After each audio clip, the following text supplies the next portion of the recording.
Hey everyone, this is Rob over here at BuneBape and hope you're having an amazing day. Today I'll be bringing you all a quick guide on how to level up your weapon and get more weapon mastery.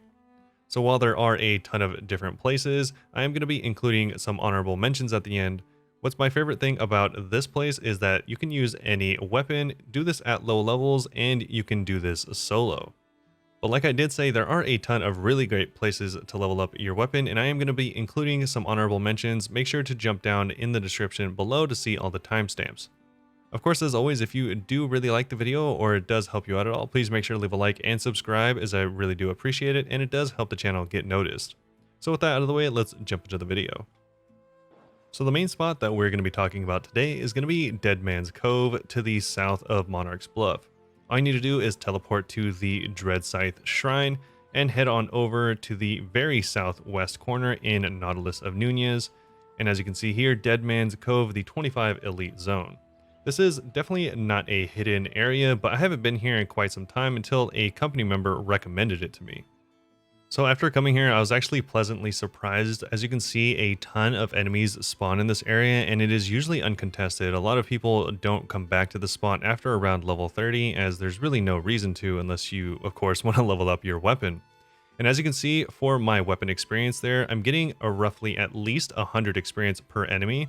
And if they are the larger, more difficult elite enemies, I can get up to 150 per enemy, although they do take a little bit more time.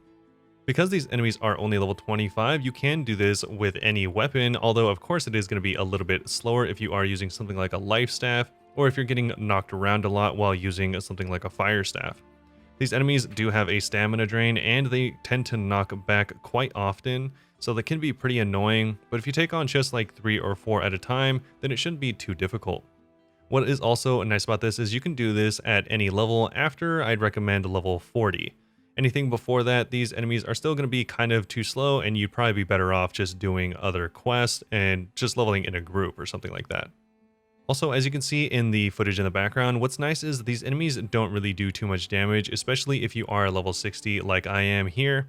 They do some damage though, so make sure to be careful. If you do get a stack of like 10 or 20 enemies on you, they can stack you out and eventually kill you, so make sure to bring some potions as well as some type of healing food, or just make sure you're prepared with either a great axe or a hatchet, something that can heal you pretty often.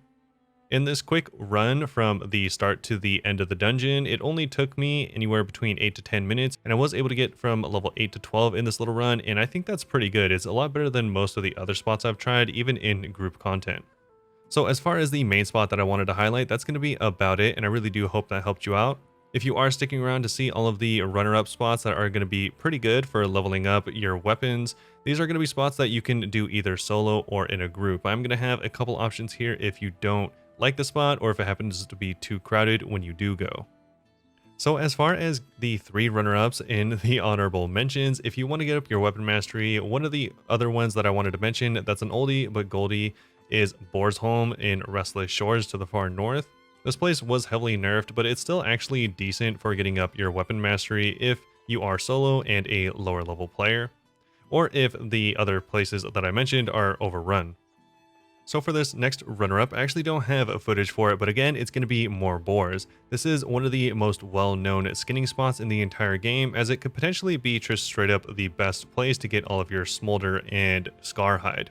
So if you want to get some of that and get a challenge from a higher level enemy, this is going to be a pretty good spot that is going to be really good for getting up your weapon mastery as far as muskets or really anything. It's just a bunch of boars, and it's right here next to the Garden of Genesis. It's going to be right in this area off of the fork right here, this 4-way fork. It's going to be right in this area between the purple and the green. There's going to be a ton of boars there. You can set up camp wherever you want, and it's really great for getting up multiple different weapons. Both of these 2 boar spots are going to be soloable, so if you are playing alone or just with a friend or 2, then maybe try out these 2 spots. So these last places I feel like I had to mention is going to be the elite party zones and a lot of the end game zones, such as Great Cleave, Shattered Mountains, and Edengrove. All of these areas, such as Malevolence in Edengrove, Mangled Heights in Great Cleave, as well as Scorched Mines, Caminus, and Murkgard in Shattered Mountains, all are going to offer you not just great gear potentially, also they're going to give you T5 materials, and as you can see, if you're in a large group like this, A lot of them usually don't mind if you're doing slightly less damage while trying to up your mastery on your weapons. Of course, I had to mention that little caveat. If you are going in a group of 4 or 5 and you kind of are running low on DPS, then maybe it's going to be a good idea to wait on leveling up that weapon, because you are kind of gimping your group if you are using a less mastered weapon than what you normally have. Of course, if it's no big deal, as in this situation, when we have at least 10 people here, then I would say totally go for it. And this is going to be a great way to supplement all of the levels in your weapons and make sure you have a lot of different options in the end game. So that's going to be about it for this video. I really do hope it helped some of you out. Make sure to leave a comment down below if you enjoyed this, and if you have other spots that I didn't mention that are going to be really good for mastery farming. So thanks for watching, and I hope you all have a great day. I'll see you all very soon.